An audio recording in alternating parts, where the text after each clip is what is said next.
চুল বানাবো। দেখো এই যে এটা দিয়ে এখানে আমি আর্ট করব, আর্ট করে ওয়ালে টানাই রাখবো। ওয়াও, এই কালারটা কত পিওর লাগতেছে।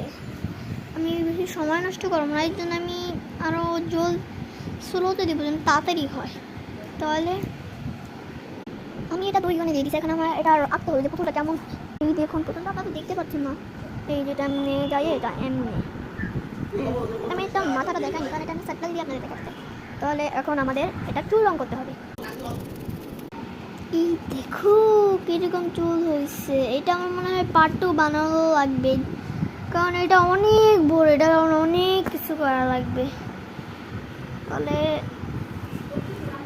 একটুকু আমি পার্ট 2তে করবো, একটুকু আমি এখানে করবো। তাহলে আর জলদি করি, আর পুটু আছে, আমি ওখানে এটার ফিতা বানাবো এমনি শেষ হয়ে গেল। তাহলে